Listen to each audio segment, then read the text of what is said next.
पहा नवीन एपिसोड्स एकदम add free.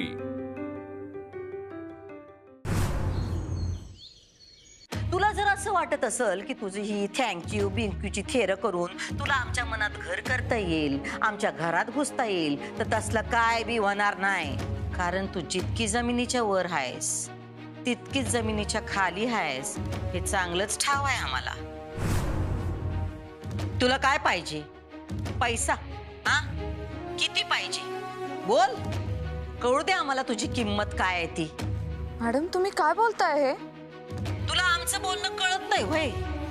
आम्हासनी वाटलं होतं पैशाची भाषा तुला पटशिरी कळल आणि थेट मुद्द्यावर आलं तर तुझं आणि आमचं दोघांचं बी काम सोपं होईल. मॅडम मला खरंच कळत नाहीये, कसले पैसे, कसा मुद्दा? तू अधिपतींना पैशासाठी फोन केला होता की नाही? तुम्ही मला आजच्या आज भेटा आणि तुमचे पैसे घेऊन जा. मला तुमच्या पैशांचं ओझं नको. मॅडम तुमचा काहीतरी गैरसमज होतोय. फोन केला होता की नाही? हो म्हणजे मी ते पैसे त्यांना. हो की नाही? हो नाही म्हणजे ते पैसे मीच त्यांना खरं तर. बस बस बस. अक्षया उर्फ अक्षता उर्फ मास्तरीन बाई सर्व ठाव आहे आमासनी. उडत्या पाखराचे पंख मोजतोय आम्ही. तुला काय वाटलं तू टाकलेला गळ आमासनी दिसत नाही व्हय? तू चाललेली चाल आमासनी कळत नाही? हा, तुझी गाठ कोणाशी आहे हे तुला माहित नाही. पोरी तू लहान आहेस म्हणून आम्ही तुला एक सल्ला देतोय. वरून ताकभात वळख. इथं तुझी डाळ शिजणार नाही, कारण इथं आम्ही आहोत. भुवनेश्वरी सूर्यवंशी. तुझा गळ दुसरीकडे कुठंतरी लाव. ही पहिली आणि शेवटची वॉर्निंग आहे तुला, कळलं? परत हे करू नगस. अहो पण मी केलं काय? भोळी बनत्या, येडी बनून पेडगावला जाते होय. मॅडम हे बघा तुम्ही काय बोलताय मला खरंच कळत नाहीये. मी तुम्हाला डिस्टर्ब केलं असेल तर मला क्षमा करा. मला फक्त तुमचे आभार मानायचे होते. माझ्याकडून जर काही चूक झाली असेल तर खरंच सॉरी. ये तुझी ही पुस्तकी भाषा तुझ्या शाळेत तुझ्या पोरांना शिकव, आमच्या समोर झाडू नग. आणि हो, या पुढं तू अधिपतींना भेटलीस, त्यांच्याशी बोललीस तर त्या बजरंगाच्या जागी तू असशील एवढं लक्षात ठेव. चल ठेव आता फोन.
तुला एवढं मी सांगितलं ताई समोर नाचू नगस तरी मी नाचतीस.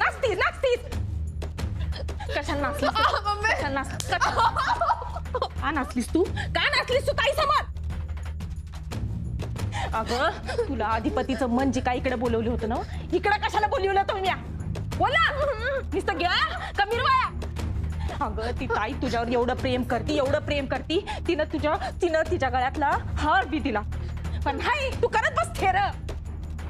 नाही आपल्याला काय पाहिजे तर फोन पाहिजे, लिपस्टिक पाहिजे, पावडर पाहिजे, हे समजा लावून नुसतं गावात फिर. पर एवढं करून याचा उपयोग काय? अधिपती तर तुझ्याकडे बघत बी नाही. का तुझ्याकडं? तळभद्री कार्टी. अगं तुला कशाला बोलवलं होतं मी इथं?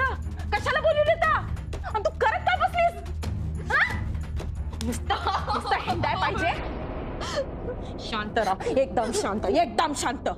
हे बघ, ती मास्तरीन तुझ्या नाका खालून अधिपतीच्या गळ्यात पडली. अगं ती ताईला फोन करते, फोन. तुला सांगते, तुला मी एक सांगते, जर का ती मास्तरीन एकदा का ताईला तिनं बाटलीत उतरवलं तर कल्याण झालं म्हणून समज. मग तू बस बोंबलात आणि मी बसते टाळ कुटत. तुला एकच सांगते, तुला एकच सांगते, जर तुझं लगीन अधिपतीशी झालं नाही तर मी तुझा जीव घेईन, जीव घेईन, नाहीतर हिरे टाकून देईन तुला. अगं लहानपणापासून बोलत आली, ह्यो नवरा कर, पण अक्कल नाही, नुसतं ताडमाड वाढलंय. जे कराय आलीस ते कर की, जे कराय आलीस ते कर की. हा नग ते करत बसलीस. आता म्या सांगते तेवढं करायचं, कळलं काय? म्या सांगते तेवढं करायचं, नाही तर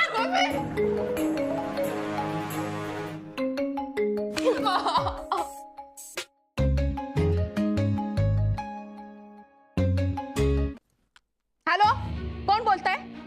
हा, मी दुर्गेश्वरी बोलते. कोण बोलताय? हा बोला, इन्स्पेक्टर साहेब बोला. हा काय झालं बजरंगचं? काय लिहून देऊ? हा पाठवते. हा ताईनं सांगितलं ना त्याला रिहा करा म्हणून, मग मला कशाला विचारताय? हा वय ठीक आहे.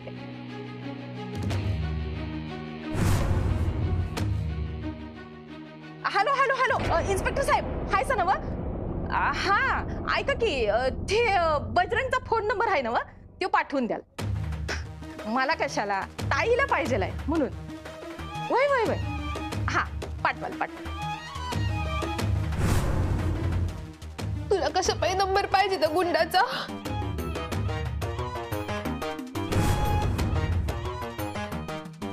ताईनं माझ्यातल्या बाईला बघितलंय, ताई आता माझ्यातल्या आईला बघल. एक आई आपल्या लेकीसाठी काय काय करू शकते ते कळेल समजा जगात.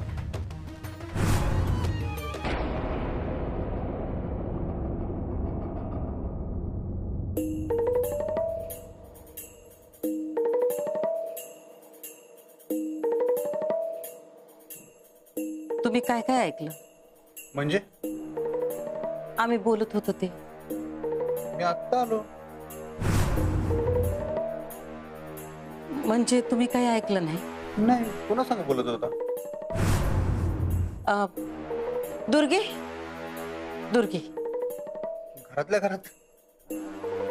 हा, घरातल्या घरात बोलतो आम्ही कधी कधी. काय आता आमचं वय झालं, पूर्वीसारखं होत नाही आम्हासने. त्या घराची देखभाल करणं, तुमची देखभाल करणं, हे समज करायला आम्हासने कोणीतरी घरची पाहिजे होती, हक्काची.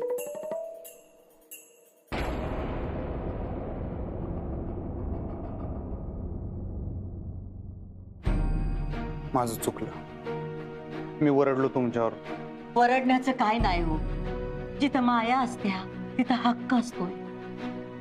तुमच्या वरडण्याचा नाही त्रास झाला आम्हासने, तुमच्या मुद्द्याचा त्रास झाला.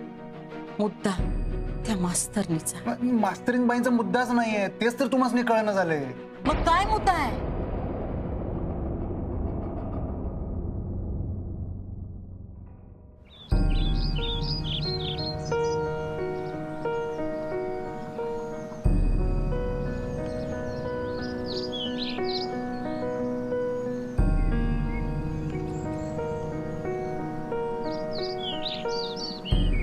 बाळा, अगं रडायला काय झालं? भुवनेश्वरी मॅडमना फोन करणार होतीस ना? केला होता, त्यांनी मला काही बोलूच दिलं नाही बाबा. मी थँक्यू म्हणायला फोन केला आणि पण त्या माझ्याशी असं काही बोलत होत्या जणू मी त्यांच्या विरुद्ध प्लॉटिंग करतेय. बाबा मला त्यांच्यापासून काही हिरावून नाही घ्यायचंय. मी इतका चांगल्या मनाने फोन केला आणि त्या ओरडल्या माझ्यावर, धमकी दिली मला. पण तू स्पष्टपणे बोललीस ना त्यांना की तुला फक्त थँक्यू म्हणायचंय म्हणून? मी खूप प्रयत्न केला पण त्यांनी मला बोलायचा चान्सच दिला नाही. मला खूप काही बोलल्या त्या. मला म्हणाल्या की येडी बनून पेडगावला जाऊ नकोस आणि तुझी पुस्तकी भाषा तुझ्या पोरांना शिकव, माझ्यासमोर झाडू नकोस, ठेव फोन, पुन्हा कधी करू नकोस. अधिपतीच्या वाट्याला जाऊ नकोस. आणि गेलीस त्यांच्याशी पुन्हा बोललीस भेटलीस तर बजरंगच्या जागी तू असशील. आता हे काय नवीन? बाबा मला वाटतं त्यांना ॲक्सिडेंटबद्दल आणि अधिपतींनी दिलेल्या पैशाबद्दल काहीतरी कळलंय. त्या मला विचारत होत्या की तू अधिपतींना पैशासाठी फोन केला होतास का म्हणून. तर मी हो म्हणाले.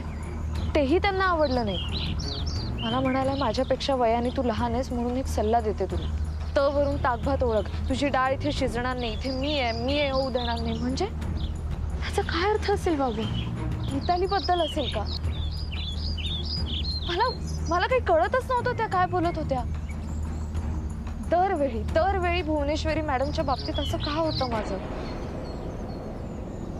घरी मला फुलपगारे सरांनी अलर्ट केलं होतं की त्यांचा मूड नसेल तर त्या तुझ्याशी नीट बोलणार नाही. तुम्ही त्या काय बोलत होत्या त्याचा मला संदर्भ लागला नाही आणि मी थँक्यू म्हणत होते ते त्यांना कळलं. कधी कधी माणसं तेच ऐकतात जे त्यांच्या मनात असतं. समोरचा बोलतोय आणि ते ऐकतात वेगळंच. हे बघ, तुला फुलपगारे सरांनी आधीच सांगितलं होतं ना की त्यांचं काम त्यांच्या मूडवर असतं म्हणून. मग आज त्यांचा मूड नसेल, जाऊ दे. तुला थँक्यू म्हणायचं होतं. तू म्हणालीस ना, त्यांना जे काय म्हणायचं होतं ते त्या म्हणाल्या. पण मला जे म्हणायचं होतं ते त्यांना कळलंच नाही बाबा. त्या काय म्हणाल्या हे तुला तरी कळलं का? नाही खरं तर. मग झालं तर. अगं असं होतं. आपण वेगळं बोलतो, समोरचा त्याला हवं ते ऐकतो. बाबा मला केवढा आदर होता त्यांच्याबद्दल.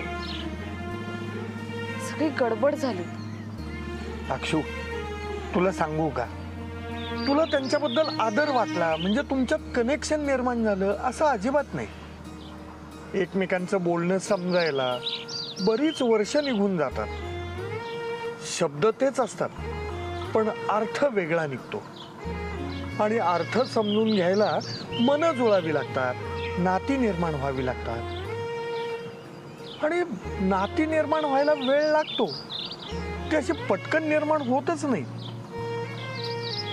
हे बघ, तुझा फोन करण्याचा हेतू चांगला होता. तू त्यांना थँक्यू म्हणालीस ना, मग झालं तर. त्यातनं त्यांनी काय घ्यायचं हा त्यांचा प्रश्न आहे. तू नको विचार करूस एवढा. चल.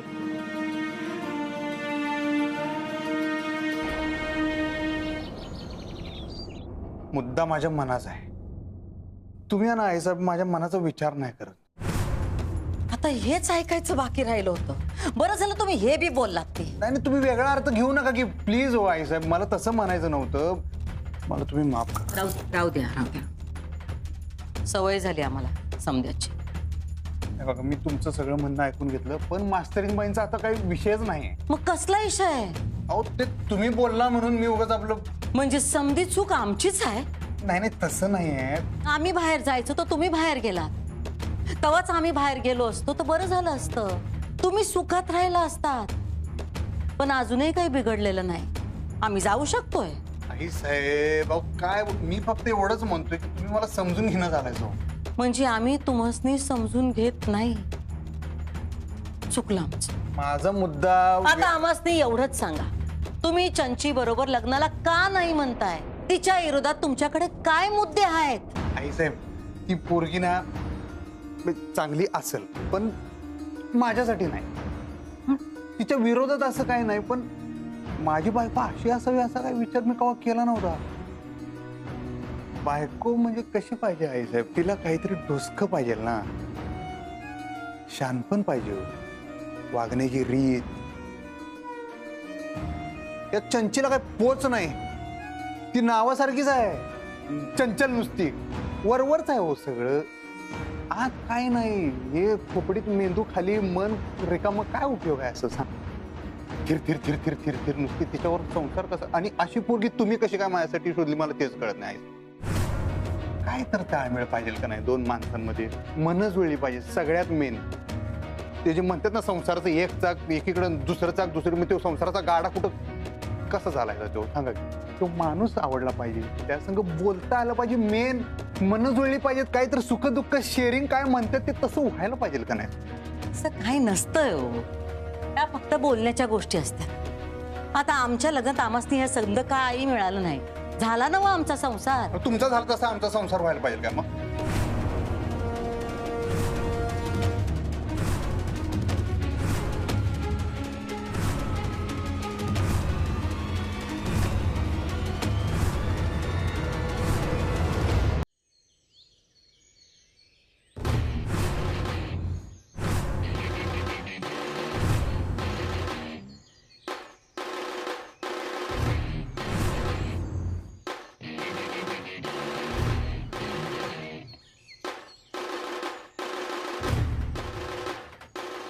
काय कुठे काय माझी काय बघतीस? म्हणजे म्हणजे असं जसं काय ठोसात मारणारे मारक्या म्हशीसारखी एक्सक्यूज मी, बाजूला हो. मी तुझ्या वाटेला गेले नाहीये. मी पण तुझ्या वाटेत नाहीये. मी कुठे म्हणलं? मग मी कुठं म्हणलं नाही. तू एक काम कर, त्या भुवनेश्वरी मॅडमला जाऊन सांग, हा मी तुझ्या वाटत आलो नाही, उलट मी माझी वाट वाकडी करून गेलो. सांग जाऊन.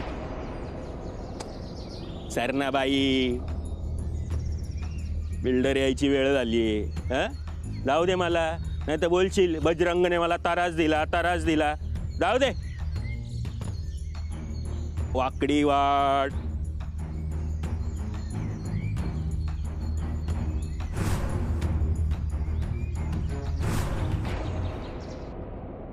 नाही जणू. नाही अधिपती, आम्हासनी आता काय बी बोलायचं नाही. मी असं का वागालोय, का बोलालोय ना आईचं माझं मला कळना झालंय हो. अजून काय ऐकायचं बाकी आहे? नाही मला तसं म्हणायचं नव्हतं.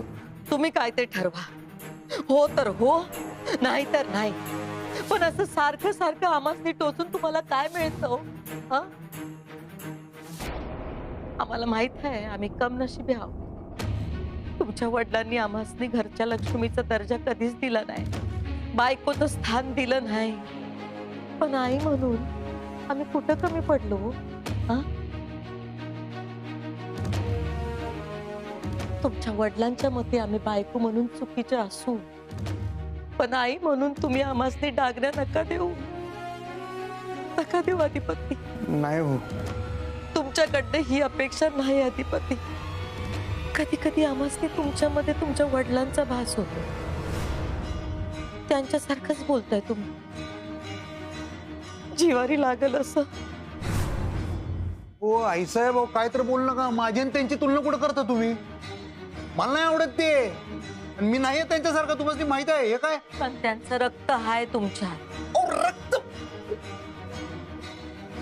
संस्कार तुमचे आहेत का नाही आईसाहेब? रक्त बोलतं अधिपती. हो नाही आईसाहेब. आता आम्ही तुम्हाला शेवटचं विचार, स्पष्ट आणि सरळ काय ते सांगा. नीट ठरवून सांगा आणि तुमच्या निर्णयावर ठाम राहा. तुम्ही पण आणि आम्ही पण.